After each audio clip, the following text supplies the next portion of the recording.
ഇസ്രായേലിന്റെ പ്രതിരോധം തകർത്ത് ഹൂത്തികൾ മധ്യ ഇസ്രായേലിന്റെ ഭാഗങ്ങളിലേക്ക് 60 റോക്കറ്റുകൾ തൊടുത്തുവിട്ടതായിരിക്കുന്ന റിപ്പോർട്ട് പുറത്തു വന്നു.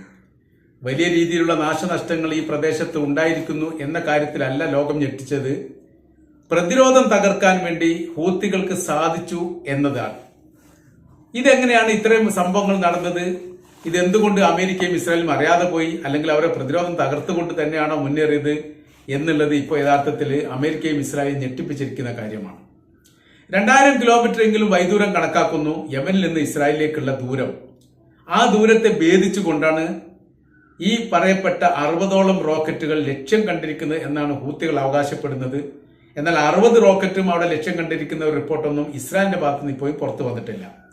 ബെൻഗൂരിയൻ എയർപോർട്ടിനെ ലക്ഷ്യമാക്കിയും അതേപോലെ തന്നെ ഈ തലസ്ഥാന നഗരിയുടെ പ്രാന്തപ്രദേശം ലക്ഷ്യമാക്കിയുമാണ് ആക്രമണം നടത്തിയത് എന്നും ഇത് ഏറെക്കുറെ ലക്ഷ്യം കാണാൻ വേണ്ടി സാധിച്ചു എന്നുമാണ് ഈ വിഷയവുമായിട്ട് ബന്ധപ്പെട്ട് ഹൂത്തികളുടെ നേതാക്കൾ പറയുന്ന വിവരങ്ങൾ.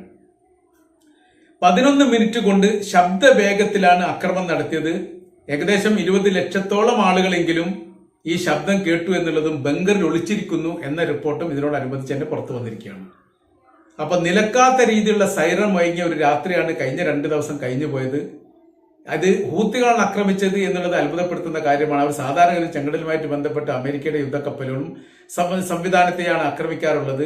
അതിന് വിപരീതമായ രീതിയിലുള്ള ഒരു അക്രമമാണ് ഇസ്രായേലിന് നേരെ ഉണ്ടായിരിക്കുന്നത്. ഇതിന് മുൻപ് സമാനമായിരിക്കുന്ന അക്രമം ഉണ്ടായിട്ടുണ്ടെങ്കിലും പിന്നീട് ഏറെ ഇടവേള ഉണ്ടായിരുന്നു. ആ ഇടവേള ഭേദിച്ചുകൊണ്ടാണ് അക്രമ പരമ്പരകൾ തന്നെ ഇസ്രായേലിന്റെ ഭൂമിയിലേക്ക് എത്തിയിരിക്കുന്നത് എന്നുള്ളത് യഥാർത്ഥത്തിൽ ഇസ്രായേലിന്റെ അകത്ത് തന്നെ വലിയ രീതിയിലുള്ള വിഷയങ്ങൾ ഉണ്ടാവാൻ സാധ്യമായിരിക്കുന്ന കാരണമായിട്ടാണ് കണക്കാക്കുന്നത്. കാര്യമെന്ന് പറയുന്നത് ഇസ്രായേലിലെ ജൂത വിഭാഗത്തിന് സുരക്ഷിതമല്ലാത്ത ഒരു സാഹചര്യം തന്നെയാണ് നിലവിലുള്ളത്. ഇസ്രായേൽ ഏത് തരത്തിൽ ലോകത്തോട് സംസാരിക്കുന്നുണ്ടെങ്കിലും സമാനമായ രീതിയിൽ അമേരിക്ക സംസാരിക്കുന്നുണ്ടെങ്കിലും അവിടുത്തെ ജീവിത നിലവാരവും അവസ്ഥകളും സാഹചര്യങ്ങളും വളരെ ദയനീയമാണ്. അവിടെ നിന്നുള്ള കൃത്യമായിരിക്കുന്ന റിപ്പോർട്ടുകൾ പുറത്തു വരാത്തത് കൊണ്ട് എത്രത്തോളം നാശങ്ങളും മരണവുമായി ബന്ധപ്പെട്ട എന്തെങ്കിലും വിവരങ്ങൾ ഉണ്ടായിട്ടുണ്ടോ എന്നുള്ളത് ലോകത്തിന് ഇപ്പോഴും അറിയാൻ സാധിക്കുന്നില്ല എന്നുള്ളതാണ്. എന്നാൽ ലെബനാൻ അതിർത്തിയുമായിട്ട് ബന്ധപ്പെട്ടും ഹൂത്തികളുടെ ഈ ഭാഗങ്ങളുമായിട്ട് ബന്ധപ്പെട്ടൊക്കെ വലിയ രീതിയിലുള്ള അക്രമം ഇനി ഉണ്ടാവാനുള്ള സാധ്യത ഉണ്ട് എന്ന് ഇന്റലിജൻസ് റിപ്പോർട്ട് ചെയ്തായിരിക്കുന്ന വിവരങ്ങളും പുറത്തു വന്നു. ഹമാസിനുമായിട്ട് ബന്ധപ്പെട്ട അല്ലെങ്കിൽ ഗസയുടെ ഭാഗങ്ങളിൽ വ്യത്യസ്ത ഭാഗങ്ങളിലൊക്കെ ഇസ്രായേൽ നടത്തുന്നത് യഥാർത്ഥത്തിൽ കൂട്ടക്കൊലകളാണ്. അവിടെ ഫലസ്തീനികൾ ഓരോരോ ദിവസം 10ലധികം പേരെങ്കിലും മരണപ്പെടുന്ന റിപ്പോർട്ടുകളാണ് പുറത്തു വന്നിരിക്കുന്നത്. അതൊന്നും ആയുധം വഹിച്ചുകൊണ്ടുള്ള യുദ്ധോപകരണ സംവിധാനങ്ങളുള്ള മിലിറ്ററി ഫോഴ്സ് അല്ല യഥാർത്ഥത്തിൽ ഇസ്രായേലിന്റെ തോക്കിനിരയാവുന്നത്. അവിടുത്തെ സാധാരണക്കാരായിരിക്കുന്ന ഫലസ്തീൻ പൗരന്മാരാണ്. ഇതിനോടനുബന്ധിച്ച് 1-2 ബിസിനസ് സംബന്ധമായിരിക്കുന്ന കാര്യത്തെ കൂടി പരാമർശിക്കുകയാണ്. അതിലൊന്ന് റിയൽ എസ്റ്റേറ്റുമായിട്ട് ബന്ധപ്പെട്ട കാര്യമാണ്. മുൻപ് നമ്മൾ പറഞ്ഞതാണ്, ചെറിയ മുതൽ മുടക്കിന് വലിയ വരുമാനം ഉണ്ടാകുന്ന ഒരു സംവിധാനമാണ് റിയൽ എസ്റ്റേറ്റ് എന്ന് പറയുന്നത്. 10 വർഷത്തിലധികം ഈ മേഖലയിൽ പ്രവർത്തിക്കുന്നവരുമായി സംയുക്തമായി ചേർന്നുകൊണ്ടാണ് ഈ മേഖല ഒന്നുകൂടി വിപുലീകരിക്കാൻ വേണ്ടി തീരുമാനിച്ചത്. അത് ഇതിന് താല്പര്യമുള്ള ആളുകൾക്ക് ഈ താഴെ കൊടുക്കുന്ന നമ്പറിൽ വിളിച്ചാൽ അതുമായിട്ട് ബന്ധപ്പെട്ട കൂടുതൽ വിവരങ്ങൾ അറിയാം എന്നുള്ള കാര്യം ഓർമ്മിപ്പിക്കുകയാണ്. രണ്ടാമത്തത് എന്ന് പറഞ്ഞാൽ സ്വർണവുമായിട്ട് ബന്ധപ്പെട്ടതാണ്. അത് ഹോൾസെയിൽ മാർക്കറ്റ്, ഹോൾസെയിൽ ആഭരണങ്ങൾ ഉണ്ടാക്കിയിട്ട് ഹോൾസെയിലായിട്ട് വ്യത്യസ്തമായിരിക്കുന്ന ജ്വല്ലറികളിൽ വിതരണം ചെയ്യുന്ന അല്ലെങ്കിൽ വിൽപ്പന നടത്തുന്ന രീതിയിലുള്ള സംവിധാനമാണ്. ഈ മേഖലയും വലിയ രീതിയിലുള്ള സാമ്പത്തിക വരുമാനം ഉണ്ടാകുന്നതാണ്. ഈ 2 മേഖലയും നമ്മുടെ സാധാരണക്കാരെ സംബന്ധിച്ചിടത്തോളം വല്ലാത്ത രീതിയിൽ മുതൽ മുടക്കില്ലാതെ തന്നെ വലിയ രീതിയിൽ ലാഭം ലഭ്യമാകുന്ന രീതിയിലുള്ള സംവിധാനമാണ്. അപ്പോൾ ഈ കാര്യത്തിനെ കുറിച്ച് കൂടുതൽ വിവരങ്ങൾ അറിയാൻ, അതിന്റെ വിശദീകരണങ്ങൾ അറിയാൻ, പണവുമായിട്ട് ബന്ധപ്പെട്ട കാര്യത്തെക്കുറിച്ചുള്ള വിവരങ്ങൾ അറിയാനൊക്കെ താഴെ കൊടുത്ത നമ്പറിൽ ബന്ധപ്പെട്ടാൽ കൂടുതൽ വിവരങ്ങൾ അറിയാം എന്നുകൂടി ഇതിനോടനുബന്ധിച്ച് അറിയിക്കുകയാണ്. ലെബനാന്റെ ഭാഗത്തുനിന്ന് ആക്രമിക്കുന്ന ഹിസ്ബുള്ള ഗ്രൂപ്പ് ആയുധം വെച്ചുകൊണ്ട് ആക്രമിക്കുന്നു. അവർ കരമാർഗമാണെങ്കിലും ആകാശ മാർഗമാണെങ്കിലും അവർ ആക്രമിക്കുന്ന ആ തരത്തിലാണ്. അവരുടെ സൈനിക ശക്തിയോ ബലമോ ഇല്ലാതാക്കാൻ വേണ്ടി ഇപ്പോഴും സാധിച്ചിട്ടില്ല. യമനിലെ ഹൂത്തികളെ സംബന്ധിച്ചിടത്തോളം അവരും ആയുധം കൊണ്ടാണ് ആക്രമിക്കുന്നത്. അവരുടെ സൈനിക ശക്തിയോ അവരുടെ ബലമോ ഇല്ലാതാക്കാൻ ഇസ്രായേൽ സാധിച്ചിട്ടില്ല. പാലസ്തീനിലെ ഗസയിൽ ഹമാസാണ് ആക്രമിക്കുന്നത്. അവരുടെ സൈനിക ശക്തി ഇല്ലാതാക്കാൻ വേണ്ടി ഇസ്രായേൽ സാധിച്ചിട്ടില്ല.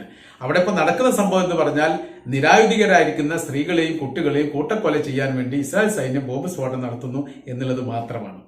അപ്പൊ യുദ്ധവും അതിന്റെ അവസ്ഥകളും അതിന്റെ സാഹചര്യങ്ങളും കഠിനമായി തന്നെ ഇപ്പോഴും തുടരുന്നുണ്ട് എന്നുള്ളതാണ്. ഇതിനോടനുബന്ധിച്ച് തന്നെ ഇസ്രായേലിന്റെ പ്രധാനമന്ത്രി നെതന്യാഹു പറഞ്ഞതായിരിക്കുന്ന ഒരു വിവരം പുറത്തു വന്നു. ഇതിന്റെ പിന്നിലൊക്കെ ശക്തമായിരിക്കുന്ന കരങ്ങൾ ഇറാനാണ് എന്ന കാര്യത്തിൽ യാതൊരു സംശയവുമില്ല.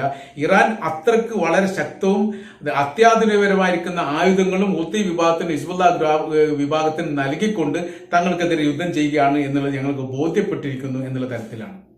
ഏതായിരുന്നാലും ഇസ്രായേൽ തീർത്തിരിക്കുന്ന പ്രതിരോധ സംവിധാനം, അയൺ ഡോം അടക്കമുള്ള പ്രതിരോധ സംവിധാനത്തെ ഭേദിക്കാൻ മാത്രം ശക്തിയുള്ള ആയുധങ്ങളുടെ കലവറ തന്നെ ഹിസ്ബുള്ള ഗ്രൂപ്പിന്റെ കൈവശത്തിൽ ഉണ്ട് എന്ന് സംശയിക്കുന്ന തരത്തിലാണ് ഇപ്പോൾ ഓരോരോ അക്രമം കണ്ടുകൊണ്ടിരിക്കുന്നത്. ഹൂത്തികളും അങ്ങനെ തന്നെയാണ്. ഹൂത്തികളെ സംബന്ധിച്ചിടത്തോളം അവരിപ്പോൾ അവസാന ഘട്ടത്തിലും പറഞ്ഞത് ഇസ്രായേലിനെ സഹായിക്കുന്ന ഒരു കപ്പലും ചെങ്കടലിൽ വിടില്ല എന്നുള്ള ഞങ്ങളുടെ തീരുമാനത്തിൽ ഞങ്ങൾ മാറ്റൊന്നും വരുത്തിയിട്ടില്ല. മാത്രമല്ല, ഇങ്ങനെ ശക്തമായിരിക്കുന്ന അക്രമങ്ങളൊക്കെ ഈ ഗസയുടെ ഭാഗങ്ങൾ ഉണ്ടാവുകയാണെങ്കിൽ തീർച്ചയായിട്ടും ഇസ്രായേലിന്റെ ഭൂപ്രദേശത്തിലേക്ക് തങ്ങൾ ആക്രമിക്കുക തന്നെ ചെയ്യുമെന്ന് ഏതാനും മാസങ്ങൾക്ക് മുമ്പാണ് ഹൂത്തികൾ പറഞ്ഞത്. അതിനുശേഷം രണ്ടാമത്തെ ശക്തമായിരിക്കുന്ന അക്രമമാണ് ഇപ്പോൾ നടന്നിരിക്കുന്നത്. സർവ്വമേഖലയും വളഞ്ഞുകൊണ്ട് ഇസ്രായേലിനെ ആക്രമിക്കുന്ന രീതി ഇപ്പോൾ നടന്നുകൊണ്ടിരിക്കുന്നു എന്നുള്ളതാണ് ഇതിൽ നിന്ന് മനസ്സിലാക്കാൻ വേണ്ടി സാധിക്കുന്നത്.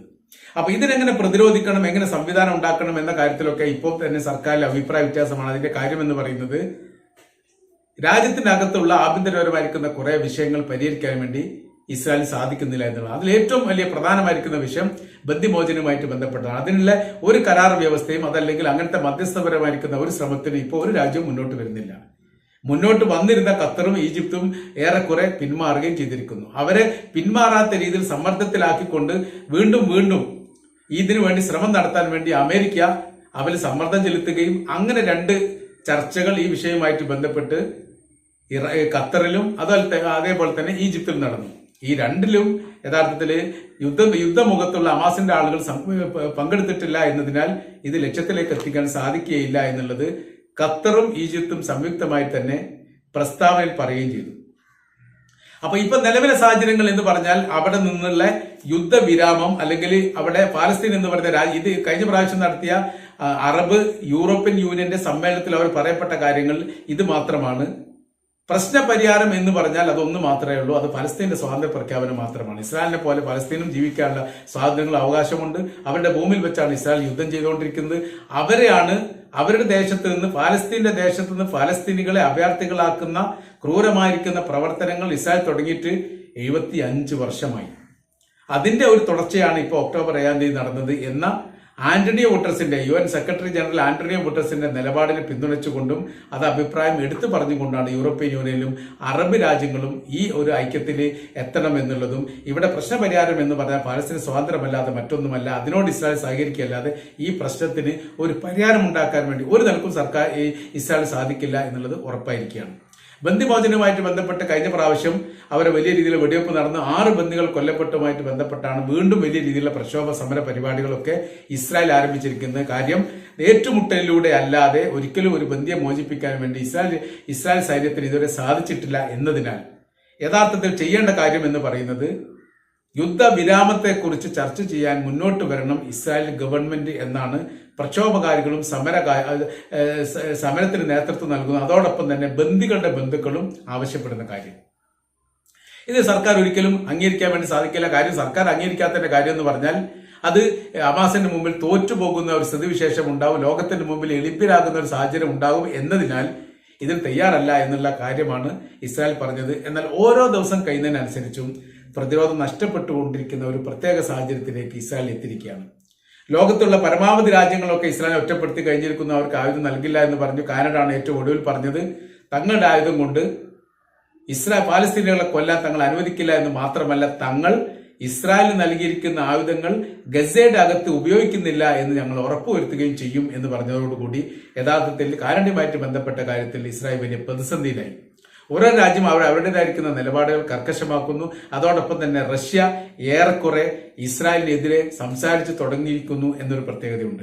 റഷ്യ ഇസ്രായേലിനെതിരെ സംസാരിക്കുക എന്ന് പറഞ്ഞാൽ തുർക്കി ഓൾറെഡി എതിരാണ്, ഇറാനും അങ്ങനെ തന്നെയാണ്. ഒരു സംഗമമായ രീതിയിൽ ഈ രാജ്യങ്ങൾ ചേർന്ന് നിൽക്കുകയാണെങ്കിൽ, അങ്ങനെ നിൽക്കുന്ന ഒരു സാഹചര്യം ഉണ്ടാവുകയാണെങ്കിൽ ഇസ്രായേലിനെ സംബന്ധിച്ചിടത്തോളം അവര് അടിതെറ്റി വീഴും എന്ന കാര്യത്തിൽ യാതൊരു സംശയമില്ല. ഈ ഒരു ഭയപ്പാട് യഥാർത്ഥത്തിൽ ഇസ്രായേലിനുണ്ട്.